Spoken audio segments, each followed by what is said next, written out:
चीन ने शुक्रवार को कहा कि वह प्रधानमंत्री नरेंद्र मोदी का शंघाई सहयोग संगठन एससीओ शिखर सम्मेलन में भाग लेने के लिए चीन आने का स्वागत करता है, जो इस महीने के अंत में तियानजिन शहर में आयोजित किया जाएगा। चीनी विदेश मंत्रालय के प्रवक्ताओं गुओ जियाकुन ने बीजिंग में नियमित प्रेस ब्रीफिंग के दौरान कहा, चीन प्रधानमंत्री मोदी का तियानजिन एससीओ शिखर सम्मेलन में भाग लेने के लिए चीन आने का स्वागत करते हैं।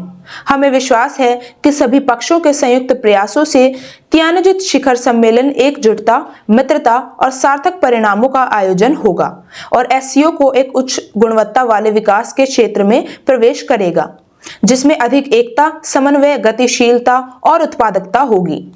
उन्होंने बताया कि चीन 31 अगस्त से 1 सितंबर तक तियानजिन में एससीओ शिखर सम्मेलन की मेजबानी करेगा। इस आयोजन में एससीओ के सभी सदस्य देशों सहित 20 से अधिक देशों के नेता और 10 अंतर्राष्ट्रीय संगठनों के प्रमुख भाग लेंगे। ये एससीओ के गठन के बाद अब तक का सबसे बड़ा शिखर सम्मेलन होगा। रिपोर्ट्स के अनुसार प्रधानमंत्री मोदी 31 अगस्त से 1 सितंबर के बीच तियानजिन में होने वाले एससीओ शिखर सम्मेलन में भाग लेने चीन यात्रा करेंगे।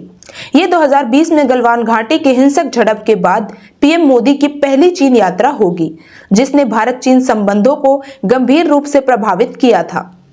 प्रधानमंत्री मोदी इससे पहले 2019 में चीन गए थे। इसके अलावा उन्होंने 2024 में रूस के कजान में आयोजित ब्रिक्स शिखर सम्मेलन के दौरान चीनी राष्ट्रपति शी जिनपिंग से मुलाकात की थी। भारत और चीन के बीच 4 साल से चले आ रहे सीमा गतिरोध को समाप्त करने की दिशा में महत्वपूर्ण प्रगति उस समय हुई जब दोनों देशों ने लगभग 3500 किलोमीटर लंबी वास्तविक नियंत्रण रेखा पर गश्त के लिए समझौता किया।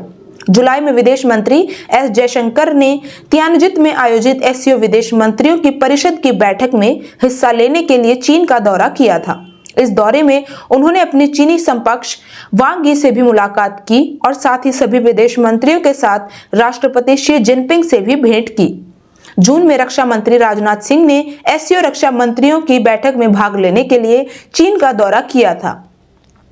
भारत ने उस बैठक की संयुक्त घोषणा का समर्थन करने से इनकार कर दिया था, क्योंकि उसमें आतंकवाद से संबंधित चिंताओं को शामिल नहीं किया गया था। भारत का कहना है कि दस्तावेज में आतंकवाद के मुद्दे को शामिल किया जाना चाहिए, जो एक विशेष देश को स्वीकार नहीं था, इसलिए संयुक्त वक्तव्य को अपनाया ही नहीं गया।